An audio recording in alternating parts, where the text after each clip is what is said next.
Ya, pemirsa, lagi-lagi banjir menggenangi sejumlah daerah. Bahkan selain Jakarta, ada Bekasi, ada juga kemarin di Karawang, Sukabumi, bahkan di Bogor. Ini nampak-nampaknya permasalahan cuaca ekstrim dan juga banjir masih saja menjadi momok yang menakutkan untuk wilayah di Indonesia. Bahkan ribuan warga harus mengungsi karena rumahnya terendam banjir.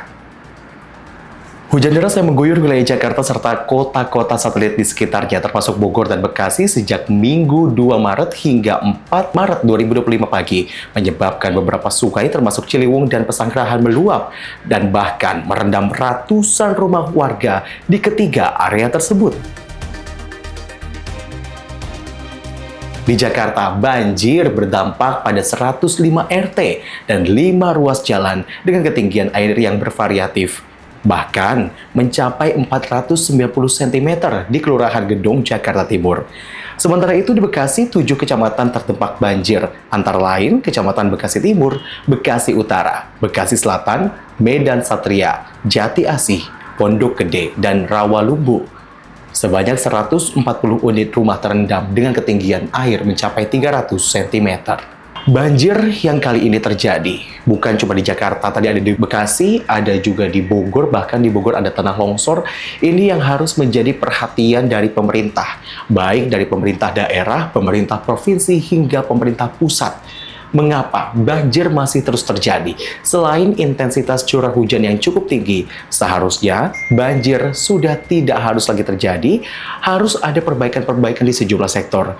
Lantas apa saja yang sudah dilakukan ataupun yang akan dilakukan oleh Kepala BMKG Dwi Korita Karnawati untuk menyikapi bagaimana cuaca ekstrem ini sehingga tidak menyebabkan banjir karena diprediksi mulai 11 Maret hingga 10 hari ke depan akan terjadi cuaca ekstrem lagi. Kita simak berikut ini. Prediksi sampai tanggal 11 itu kan curah hujan relatif masih cukup tinggi dan lahannya di kawasan atau di area yang rawan banjir dan longsor ini kan sudah rentan ya, sudah daya dukung kapasitasnya untuk menerima hujan itu sudah sangat lemah. Sehingga kami tadi dikoordinasikan oleh Bapak Menko PMK bersama Kepala BNPB dan kami BMKG akan melakukan modifikasi cuaca. Konsepnya adalah menghalangi atau awan-awan yang harusnya bergerak bertiup ke area yang rawan itu dijatuhkan sebelum masuk ke area rawan. Jadi dijatuhkannya misalnya masih di laut. Jadi tidak dijatuhkan di darat. Nanti banjirin yang di darat, ya kan? Jadi dijatuhkan di waduk atau di laut. Itu konsepnya seperti itu. Karena kalau di darat nanti banjir di tempat lain. Nah, kenapa begitu? Kalau tidak diturunkan di sebelumnya, maka awan-awan itu akan menggerombol berkumpul seperti yang kemarin terjadi itu kan kumpulan awan hujannya itu kalau kita lihat dari satelit luasnya itu jadi awan tuh hampir seluas wilayah Provinsi Jawa Barat. Jadi Provinsi Jawa Barat itu dari satelit itu udah tertutup awan gitu.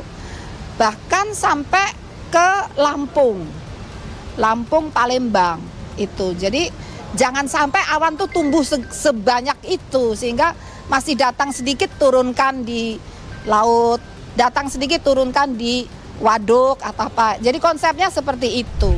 Sejumlah video warganet yang beredar di platform media sosial menunjukkan perumahan di Jakarta dan Bekasi terendam hingga atap.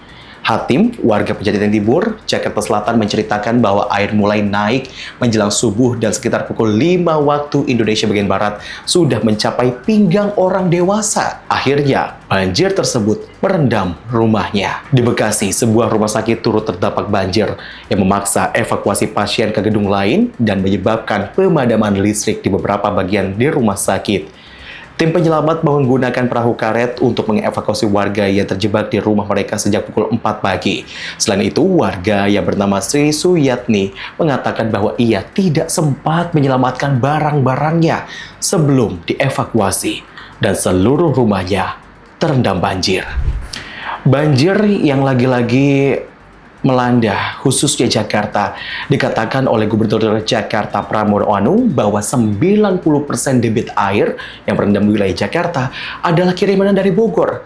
Lantas apa upaya yang harus dilakukan oleh pemerintah Jakarta? Haruskah berkoordinasi atau apa sebenarnya yang harus dilakukan? Kita simak tayangan berikut ini. Banjir yang terjadi di Jakarta sekarang ini boleh dikatakan mayoritas hampir 90% lebih adalah kiriman. Karena curah hujan di Jakarta sendiri cukup rendah masih. Jadi curah hujan akan menjadi tinggi, bebannya menjadi banjir kalau di atas 150. Nah, yang di atas 150 termasuk 180 bahkan ada yang 200, itu semuanya terjadi di atas. Tetapi kami tidak mau menyalahkan siapapun. Ini menjadi tanggung jawab pemerintah Jakarta untuk mengatasi itu. Ya pemirsa, banjir yang menjadi perhatian kita bersama, baik dari warga untuk tidak membuang sampah sembarangan dan juga dari pihak pemerintah bagaimana berkoordinasi melakukan dari pengerukan sungai-sungai agar tidak terjadi banjir lagi, dan juga ini mungkin membangun ataupun mengeruk tanggul seperti itu agar banjir tidak lagi menjadi momok yang menakutkan, apalagi kalau misalnya hujan besar melanda di Bogor contohnya, agar tidak ada lagi narasi-narasi banjir kiriman dari Bogor. Karena ini menjadi, bisa dikatakan ini 2025. Terakhir banjir yang paling besar terjadi pada tahun 2020. Jangan sampai banjir menjadi masalah tahunan atau bahkan 5 tahunan yang tak kunjung usai. Kalau misalnya melihat dari banjir yang kemarin terjadi di Jakarta, di Bekasi, bukan cuma merendam dari ratusan rumah warga dan ribuan warga yang harus mengungsi.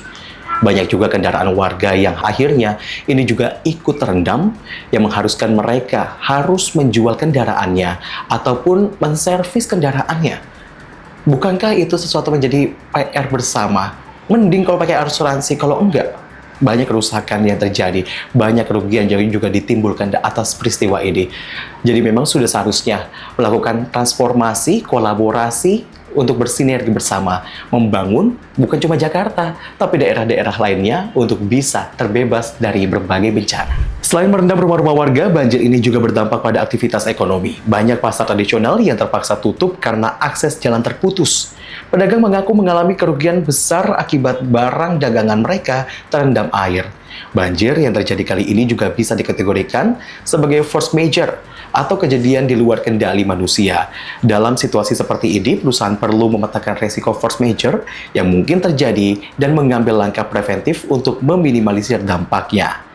Salah satu langkah yang dapat diambil adalah mengasuransikan bisnis untuk mengurangi resiko kerugian akibat bencana alam. Selain itu, ketika bencana alam seperti banjir terjadi, ada kemungkinan karyawan tidak bisa lagi pergi ke kantor karena rumah mereka terdampak atau bahkan mereka harus mengungsi. Suatu perusahaan atau organisasi harus memikirkan langkah apakah memberikan kelonggaran untuk tidak bekerja selama mereka ataupun korban-korban ini terendam banjir, atau memberlakukan kebijakan work from anywhere agar mereka tetap bisa bekerja tanpa harus merasa terbebani. Ya, lagi-lagi permasalahan banjir dan juga cuaca ekstrim ini menjadi PR kita bersama agar nantinya akibat dari cuaca ekstrim, hujan deras yang terus mengguyur dengan intensitas yang tinggi atau bahkan ada narasi banjir kiriman seperti itu tidak menjadi momok menakutkan bagi kita bersama. Sudah seharusnya kita berkolaborasi dan juga bersinergi bersama untuk menciptakan kota yang indah yang bisa kita tinggali tanpa harus memikirkan kapan ya banjir akan terjadi lagi. Gimana pendapat kamu soal banjir yang terus terjadi di Jakarta, Bekasi, ataupun di daerah lainnya?